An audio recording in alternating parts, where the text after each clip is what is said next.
আসামি জনাব শেখ হাসিনা সাবেক প্রধানমন্ত্রী গণপ্রজাতন্ত্রী বাংলাদেশ সরকারের প্রধানমন্ত্রী হিসাবে দায়িত্ব পালনকালে তার উপর অর্পিত ক্ষমতার অপব্যবহার করে অপরাধজনক বিশ্বাসভঙ্গের মাধ্যমে নিজ মালিকানায় ও তার পুত্র, কন্যা, বোনের মেয়ে এবং বোনের ছেলের নামে ঢাকা শহরে বাড়ি বা ফ্ল্যাট বা আবাসন সুবিধা থাকার পরেও তা গোপন করে পূর্বাচল নতুন শহর আবাসন প্রকল্পের বরাদ্দ সংক্রান্ত আইন, বিধি এবং নীতিমালা এবং আইনানুগ পদ্ধতি লঙ্ঘনপূর্বক প্রকল্পের বরাদ্দ বিষয়ক দায়িত্বপ্রাপ্ত তার দপ্তর সহ গৃহায়ন ও গণপূর্ত মন্ত্রণালয় এবং রাজুকের গণকর্মচারীদেরকে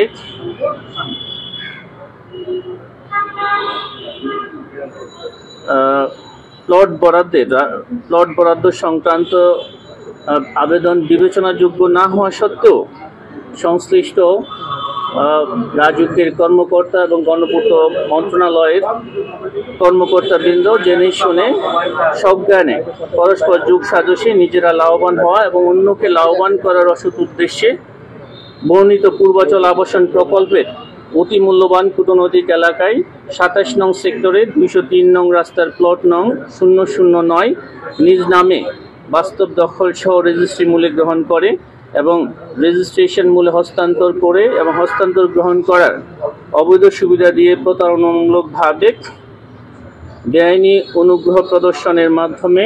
আসামিগণ অপরাধে করেছেন মর্মে তদন্তকালে প্রমাণিত হয়েছে। এই কারণে এজাহার নামীয় এবং তদন্তে আগত আসামিদের বিরুদ্ধে দণ্ডবিধির সংশ্লিষ্ট ধারায় এবং দুর্নীতি প্রতিরোধ আইন ১৯৪৭ সংশ্লিষ্ট ধারায় চার্জশিট দাখিলের অনুমোদন প্রদান করা হয়েছে। এই মামলায় আসামির সংখ্যা ১২ জন।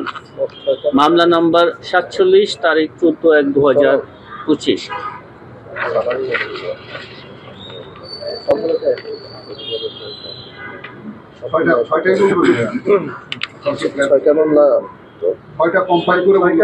বললে আমাদের জন্য সুবিধা হবে। আসামি তো দ্বিতীয় আসামি তো উনি, তৃতীয় আসামি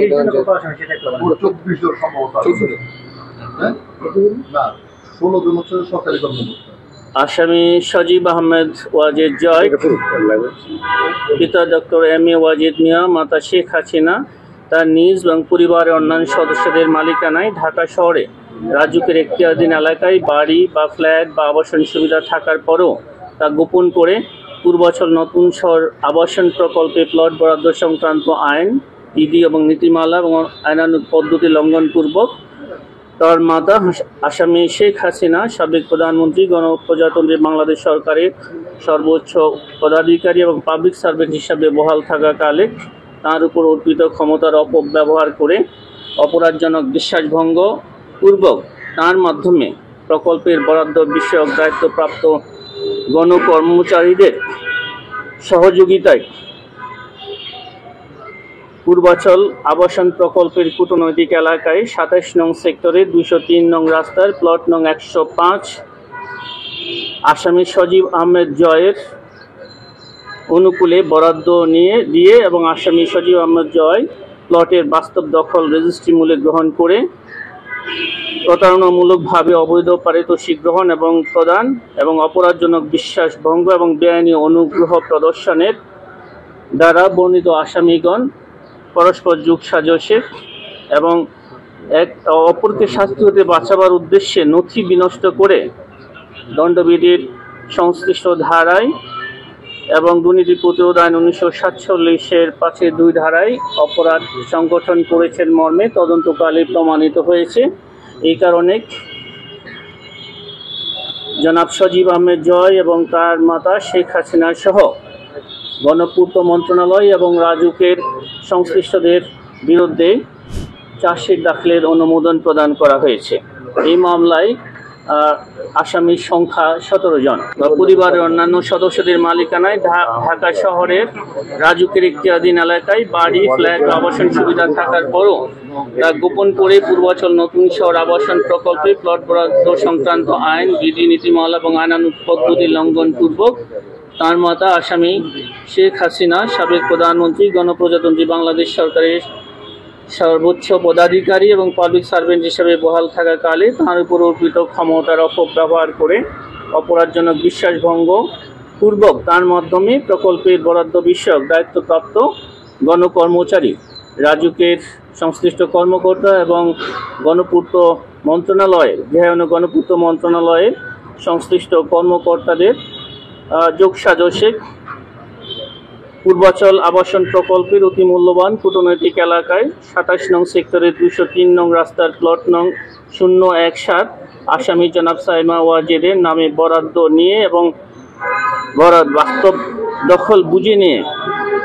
প্রতারণামূলকভাবে অবৈধ পারিতোষিক গ্রহণ ও প্রদান এবং বেআইনি অনুগ্রহ প্রদর্শনের দ্বারা বর্ণিত আসামিগণ অপরাধ সংগঠন করেছেন মর্মে তদন্তকালে প্রমাণিত হয়েছে। তাই তাদের বিরুদ্ধে দণ্ডবিধির সংশ্লিষ্ট ধারা এবং দুর্নীতি প্রতিরোধ আইন ১৯৪৭-এর ৫-২ ধারায় চার্জশিট দাখিলের অনুমোদন প্রদান করা হয়েছে। একই প্রক্রিয়া অনুসরণ করে আসামি রেহানা সিদ্দিক, পিতা শেখ মুজিবুর রহমান, আসামি আজমিনা সিদ্দিক, সদস্য শেখ মুজিবুর রহমান মেমোরিয়াল ট্রাস্ট, ধানমন্ডি, ঢাকা,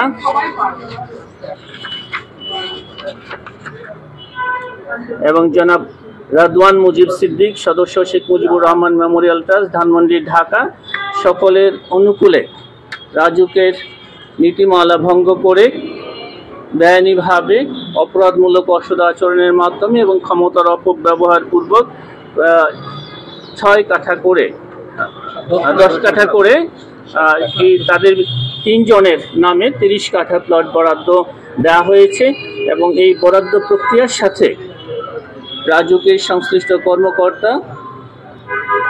সাবেক প্রধানমন্ত্রী কার্যালয়ের কর্মকর্তা এবং গৃহায়ন গণপূর্ত মন্ত্রণালয়ের সংশ্লিষ্ট কর্মকর্তাদের বিরুদ্ধে রুজুকৃত মামলায় অপরাধ দালিলিকভাবে প্রমাণিত হয় তাদের বিরুদ্ধে চার্জশিট দাখিলের অনুমোদন প্রদান করা হয়েছে। এই তিনটি মামলায় আসামির সংখ্যা হচ্ছে মামলা নম্বর 44, আসামির সংখ্যা 17, মামলা নম্বর 45, আসামির সংখ্যা হচ্ছে 18।